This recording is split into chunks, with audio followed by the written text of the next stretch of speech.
the part of you that's hanging on to that wants to know is, have you changed enough so that that won't happen again?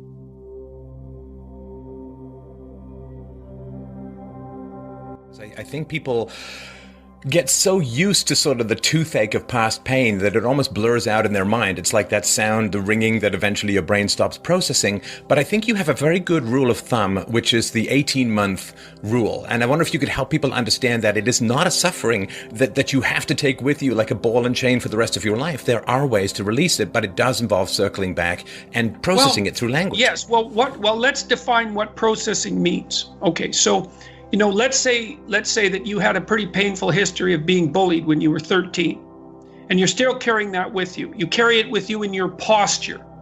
You carry it with you in your assumptions about people. This is all implicit, right? It's not explicit. You carry it with you in the form of resentment and questions about what might have been, and you carry it with you because you've been demeaned by it. But you're not 13 anymore. You're 40. And those experiences are not transferable in any simple manner to your current reality. So you go back and you think, okay, what happened? What exactly happened? And what happened means is, what were the causal pathways that put me in that position of vulnerability and inferiority? And you want to specify them as carefully as possible, because what the part of you that's hanging on to that wants to know is, have you changed enough so that that won't happen again? And if the answer to that is yes, even through thinking, you realize, well, I'm not that person anymore. Or you go back to the experience and you figure out, oh, this is what I did and I could stop doing that.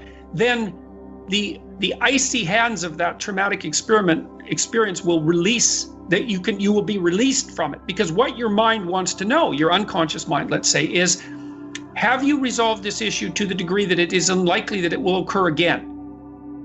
And that's what it means to have processed it. And this, I think, is really important for people to understand, that memories stick until you gain security. Memories stick to alert you to dangers that you're recreating by avoiding the history. So if you were bullied, you're going to either end up usually in the bully victim paradigm, right? You're either going to go out there and say, well, I'm going to get them before they get me, or you're going to go out there with your sort of shuffling along, staring at the sidewalk, slumped shoulders, and you're going to be inviting more bullies into your life. And so until you figure out the causality of how you ended up being bullied, you're going to gravitate to either of those two poles as either a fight or flight mechanism. But if you go back and process and figure out, okay, here's the steps that happened that ended up with me being bullied, now I know how to avoid the bullying situation, then that pain will recede. It's there until you listen, it speaks until you're safe.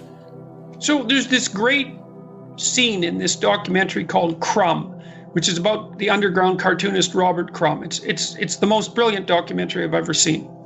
And it's highly instructive, that documentary. It's about a terribly Oedipal family, but it's also about the successful struggle of one of the brothers in the family, who became a famous underground cartoonist, to free himself from that. And part of the documentary details his terrible experiences as a 13 to 17-year-old with women.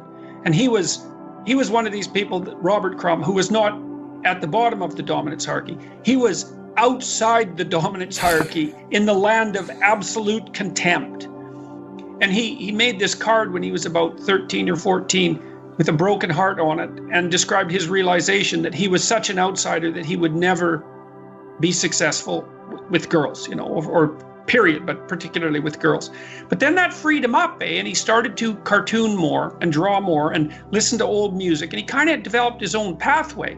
And then he became a very successful illustrator, and then he became very successful with women. And so, but he drew this picture to illustrate what he was like when he was 13, and it's very self-critical, and he draws himself as kind of hunched over, thick glasses, really skinny, underdeveloped, weak chin, bad attitude, poorly presented, badly dressed, like a walking testament to resentment and weakness. And it wasn't until he realized that he was playing that part, and that was also fueling his rejection, was he really able to move towards overcoming it. And so partly what you want to do is to go over your past and figure out, okay, what stupid things did I do, or in what manner was I insufficient so that this negative destiny was more likely to visit me. Now, you don't assume that everything that happened to you was your fault or under your control, because everything isn't your fault and everything isn't under your control. But you do want to figure out, okay, well, if I played some hand in this and that could be rectified, well, then I should figure out how to rectify it, because then I won't be in this situation anymore. You know, you talked about the bully victim who invites more bullying. It's like, well, if you've conducted yourself in a manner such that you've attracted the attention of bullies and you haven't stopped doing that, then you're still going to attract the attention of bullies. And so your mind is very alert to such things. It's always looking for where you're weak and vulnerable and warning you about it. And it's just an alarm bell, right? It isn't necessarily a problem-solving mechanism. And so alarm bells might be going off in your head all the time, and that's very unpleasant. But the difficult process of articulating it and thinking it through can free you from that. And so that's what the past authoring program is for.